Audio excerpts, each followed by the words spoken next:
रुद्रवर नाम के एक गांव में सास और बहू सावित्री और नीरजा रहती थीं। वे लंबे समय से उस गांव में एक होटल चला रही थीं। दोनों बहुत रुचिकर खाना बनाती थीं, इसलिए उनका होटल हमेशा व्यस्त रहता था और सास के पास बिल्कुल खाली समय नहीं था कि जरा भी आराम कर सके। इससे सास एक दिन परेशान होकर बोली, अरे बहू, हर वक्त काम ही काम होता है। कभी कभी मुझे लगता है हमने होटल बेवजह शुरू किया। आप ऐसी क्यों कह रही हो सासू माँ? इस होटल ने हमें न केवल पैसा बल्कि प्रसिद्धि भी दिलाई है और लोगों को हम जो भी परोसते हैं वो खाना पसंद आता है। साथ ही कि हम अपने आसपास कितनी सफाई रखती हैं। सच है, इस होटल ने ही हमें अमीर बनने में मदद की है, लेकिन सुबह से लेकर देर रात तक हमें इस होटल में ही रहना होता है और लगातार काम करना होता है। इसीलिए मैं थक और ऊब गई हूँ। हम कहीं जा भी नहीं सकते, कहीं घूम भी नहीं सकते हैं। सच बात है ना? वो बुरा महसूस कर रही थी। ये सुनकर नीरजा बोली, ठीक है, मैं समझ गई। इसका एक उपाय है, बता दूं? वो क्या है? चलो 10 दिन की टूर पर चलते हैं। तो फिर हमारे होटल का क्या होगा? अगर तुम दोनों बात चाहती हो सासू माँ, तो फिर कैसे पॉसिबल है? चलो कुछ दिनों की छुट्टी पर चलें और फिर वापस आकर दोबारा काम करेंगे। कुछ दिन बंद रखने से कुछ नहीं होगा। अगर ऐसा है तो तय करके मुझे बताओ हमें कहाँ जाना है। इस तरह दोनों ने एक लंबी यात्रा पर जाने का फैसला किया और सभी जगहों का आनंद लेना चाहा। इसके लिए उन्होंने शहर में एक कमरा लिया। वे बड़े बड़े स्मारकों, पार्कों, संग्रहालयों और अन्य स्थानों पर जाने लगी और खूब आनंद ले रही थी। अरे बहू, शहर का जीवन चाहे कोई कुछ कहे, सबसे सुखद जीवन होता है, जहाँ हमारा मन करे हम जा सकते हैं और आराम से घूमकर आ सकते हैं। ऐसा कुछ नहीं है सासू माँ, आपको पता है ना वो कहावत कि दूसरी तरफ की घास ज्यादा हरी दिखाई देती है। शहरी लोग इतना बिजी होते हैं कि ध्यान ही नहीं देते। हमारे लिए नया है ना? हाँ ठीक है, कुछ खाना है बहू। चलो किसी अच्छे होटल में चले। इतने सालों हमने अपने होटल का ही खाना खाया, आज पहली बार किसी और होटल का खाकर देखें। तो वे दोनों एक अच्छे होटल में गई। जब वे अंदर गईं, तो उन्हें एक फिश एक्वेरियम दिखाई दिया। उसमें तरह तरह की रंगीन मछलियां थी और कई लोग उन मछलियों को देखने आ रहे थे। वाह बहू, देखो कितनी अच्छी लग रही हैं ये मछलियां। अगर हम अपने होटल में भी ऐसा एक एक्वेरियम रखें तो? फिर उन्होंने पेट भर के खाना खाया और होटल से बाहर आ गए। ऐसे ही वे कई दिन तक सभी स्थानों पर अच्छे से घूमी और 10 दिन बाद घर लौट कर आई। हाँ मैया, अब मेरे मन को शांति मिल गई। चलो आज आराम करते हैं, कल से अपना काम करेंगे। उन्होंने सोचा और उस दिन आराम किया। अगले दिन जब वे होटल गईं, तो उन्होंने देखा कि इन 10 दिनों में जब उनका होटल बंद था, बहुत सारे और होटल खुल गए थे। ये देखकर दोनों चौंक गईं। हे भगवान, ये क्या हो गया? 10 दिन में इतना बदल गया। क्योंकि हम यहाँ नहीं थे इसलिए सभी ने होटल शुरू कर दिए हैं, लेकिन कोई भी हमारे आने के बाद उन होटलों में जाना पसंद नहीं करेगा, उसने कहा। ऐसे ही दिन बीत रहे थे, लेकिन होटल की आय पहले से कहीं ज्यादा कम हो गई थी क्योंकि और होटल खुल गए थे। ओ बहू, हमसे गलती हो गई। जब से हम वापस आए हैं हमारी आमदनी इतनी कम हो गई है। अब हम क्या करें, बोलो?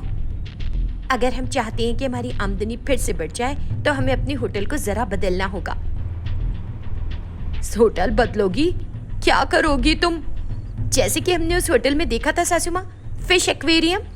एक हम भी अपने होटल में रख लें और तब लोग कम से कम एक्वेरियम को देखने ही आएंगे, है ना? उनके पास बचत के जो पैसे थे उनसे उन्होंने एक अंडर वाटर होटल बना लिया। उन्होंने होटल के 3 तरफ एक्वेरियम बनाया और उसमें रंगीन मछलियां छोड़ी। होटल मछलियों के उस एक्वेरियम के साथ बहुत सुंदर लग रहा था। शुरुआत में तो व्यापार मंदा ही रहा, लेकिन धीरे धीरे लोगों को उस अद्भुत एक्वेरियम के बारे में पता चला और लोग उनके होटल में आने लगे और आय भी तेजी से बढ़ गई। इससे सास और बहू की खुशी की सीमा न रही और फिर उन्होंने अपने होटल में और भी नौकर चाकर रख लिए और आराम से अपने होटल का काम करती रही। काकीपंडू नाम के गांव में वरला नाम की एक महिला रहती थी। उसका एक बेटा था। बेटे के जन्म के तुरंत बाद उसने अपने पति को खो दिया था और अब वो अकेले अपने बेटे की देखभाल कर रही थी। पति की मृत्यु के बाद उसने कर्ज चुकाकर अपनी सारी बचत खो दी थी और उसे अपने जीवन यापन के लिए अलग अलग तरह की मजदूरी का काम करना पड़ रहा था। कई साल बीत जाने के बाद एक आदमी वरला के पास आया और उससे यूं कहने लगा, वरला, तुम्हारा बेटा थोड़ा बहुत पढ़ लिख गया है, तुम उसे मेरे यहाँ पर काम पर क्यों नहीं रख देती? तुम्हारी जिंदगी भी आराम से चलेगी और कर्ज भी जल्दी चुका पाओगी ना तुम। हाँ, उसने उसे उचित सलाह दी, लेकिन वरला कहने लगी, नहीं बाबूजी, मैं इसकी बजाय 2 और जगहों पर काम कर लूंगी, लेकिन कर्ज खुद चुकाऊंगी। मैं नहीं चाहती कि मेरा बेटा अपनी पढ़ाई बंद करे, मुझे तो उसे एक अच्छी नौकरी करानी है। उसने कड़ी मेहनत की और सारा पैसा अपने बेटे कैलाश की पढ़ाई पर खर्च कर दिया। कैलाश शहर में पढ़ रहा था। वरला ने उसकी पढ़ाई के लिए कर्ज भी लिया और इसीलिए उसकी सारी कमाई केवल कर्ज चुकाने में ही जा रही थी। अब शहर में पढ़ लिखने के बाद नौकरी हासिल करके कैलाश का वरला के लिए रवैया जानते हैं। एक बार पढ़ाई पूरी होने के बाद वो छुट्टियों के लिए घर आया। उसकी माँ वरला अपने बेटे को देखने के लिए बहुत उत्साहित थी। वो चाहती थी कि उसके लिए कुछ खास नाश्ता बनाए, इसलिए उसने अपनी पड़ोसन से एक औजार लाने के लिए कहा, जिसे देते हुए ललिता कहने लगी, बेटा कैलाश, बचपन से ही बेचारी तेरी माँ ने बहुत मेहनत की है और तुझे इस मुकाम तक पहुँचाया। अब जब तू यहाँ आ रहा था तो उसके लिए कम से कम एक साड़ी तो ले आता।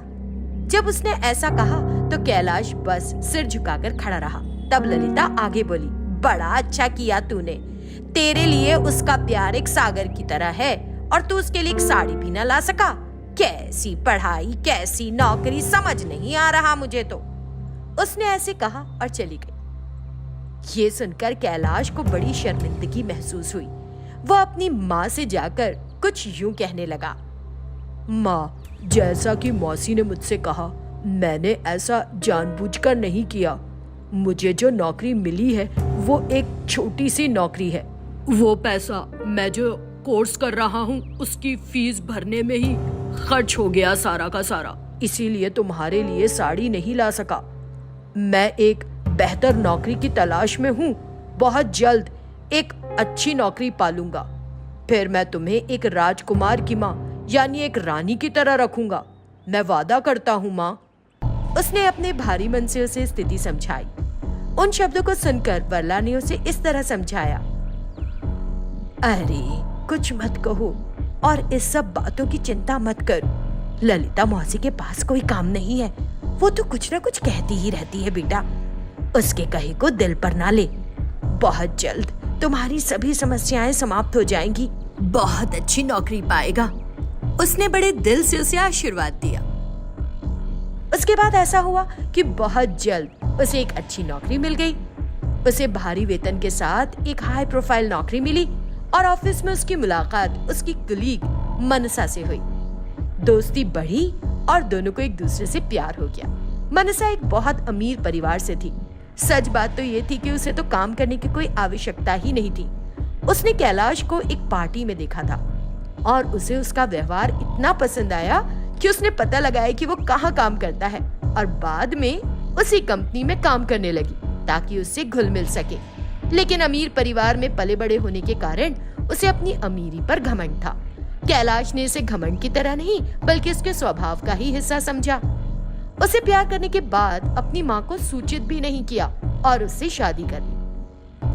बाद में वो अपनी अमीर पत्नी को लेकर अपने घर गया। वो बहुत डर रहा था कि अब उसकी माँ उसे बहुत डांटेगी, लेकिन वरला ने इस तरह कहा, तुम हमारे घर में एक सुंदर सी डॉल लाए हो, अब उसकी अच्छी तरह से देखभाल करना बेटा। बस जब उसने ऐसा कहा तो कैलाश चौंक पड़ा और उसने अपनी माँ को इस तरह कहा, क्या माँ, मैंने तुम्हें बिना बताए शादी कर ली तो भी तुम मुझसे नाराज नहीं? अरे नाराज क्यों होंगी बेटा, हमारे जीवन में सब पहले से निश्चित है, इसलिए तुम्हें तुम्हारी पत्नी मिली। और ये कहाँ लिखा है कि शादी से पहले मुझे पता होना ही चाहिए। नियति में यही था कि बाद में पता चलेगा, इसलिए अब पता चला। अब मैं यही सोचती बैठूंगी तो फायदा क्या होगा, इससे अच्छा हम मिलकर खुशी मनाएं। उसने बड़ा परिपक्व जवाब दिया अपने बेटे को।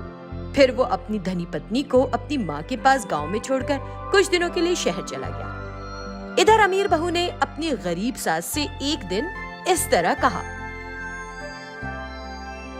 सासू माँ, बीती रात में उस बेकार से बिस्तर पर ठीक से सो नहीं पाई। प्लीज गद्दा बदल दो। यहाँ नया फर्नीचर खरीदने के लिए कोई दुकान नहीं है क्या? कोई दुकान? हाँ सासू माँ। वो सब मैं संभाल लूंगी बहू। यदि तुमको एक पलंग चाहिए तो मैं अपने बढ़ई वेंकन्ना से कहूंगी, वो अच्छी से अच्छी लकड़ी की खाट बनाकर देगा हमें एक पलंग। ओ नहीं सासू माँ, मुझे किसी बढ़ई बढ़ई की बनी खाट नहीं चाहिए, मुझे तो ब्रांडेड बेड चाहिए। फिर बहू ने अपनी सास से 50,000 रुपए खर्च करा के एक गद्दा खरीदा। वरला ने भी ये सोचकर सब्र कर लिया कि क्योंकि वो एक अमीर परिवार की है, इसलिए उसे कोई तकलीफ नहीं होनी चाहिए, और इसलिए उसने अपने बचत के पैसों को उसके लिए बेड खरीदने में खर्च किया। एक दिन जब सास काम पर जा रही थी तो, देखो बेटी मनसा, मैं काम के लिए निकल रही हूँ। अगर तुमको कुछ चाहिए हो तो पड़ोस में ललिता मौसी से कहना, वो ला देगी। मैं उसको बोल कर जाऊंगी। और ये लो मेरा एटीएम कार्ड, कुछ चाहिए हो तो इस्तेमाल कर लेना। उसने उसे बताया और अपना कार्ड दे दिया। जब उसकी सास काम पर गई तो उसने ढेर सारा फास्ट फूड मंगाया और सबका सब खा गई। उसने सुबह से शाम तक सिर्फ खाने पर 8,000 रुपए खर्च कर लिए थे। इतना खर्चा देखकर वरला ने मन ही मन सोचा, ये क्या? हे भगवान, मैं कुछ देर के लिए ही गई थी काम पर तो, और वापस आने तक उसने खाने पर 8,000 खर्च कर डाले। अब इतना पैसा जोड़ने के लिए मुझे अगले 25 दिनों तक बड़ी कड़ी मेहनत करनी पड़ेगी। उसने इस तरह सोचा। फिर उसने खुद को दिलासा दिया कि उसकी बहू अमीर परिवार से है और किसी तरह खुद पर काबू पाया। एक हफ्ता भी नहीं बीता था कि अमीर बहू ने अपनी सास की कमाई से 2 लाख रुपए अपने ऐशो आराम पर खर्च कर लिए थे। भले ही वो इस तरह खर्च कर रही थी, लेकिन वरला ने यही सोचा कि वो एक अमीर परिवार से है और खुद पर काबू करके रही, और खुद भी उसके ऊपर बहुत खर्च किया। अमीर बहू बस अपनी सास की बचत लूट रही थी। ये खबर सब तक फैल गई और आखिर में कैलाश के कान तक भी पहुंच गई। कैलाश तुरंत शहर से वापस आया। माँ, मुझे गलत मत समझना, मुझे वहाँ खाने की तकलीफ हो रही है, इसलिए मनसा को ले जाना चाहता हूँ अपने साथ। ले जाऊं? उसने उससे पूछा। वरला को बुरा लगा, लेकिन दूसरी तरफ उसके पास अपनी बहू पर खर्च करने के लिए पैसे ही नहीं बचे थे, इसलिए वो चुप रह गई। फिर जब मनसा जा रही थी तो उसने अपनी सास से इस तरह कहा, बुरे मत मानिए सासू माँ, मैं जाकर कैलाश के लिए एक नौकरानी की व्यवस्था कर दूंगी और मैं जल्दी वापस आ जाऊंगी आपके पास। मुझे आपका स्वभाव बहुत पसंद आया। आई मिस यू सासू माँ। जब उसने ऐसा कहा तो वरालू को लगा जैसे भूकंप आ गया। इस तरह एक अमीर बहू के खर्चों ने एक गरीब सास की आत्मा को सोचने पर मजबूर कर डाला।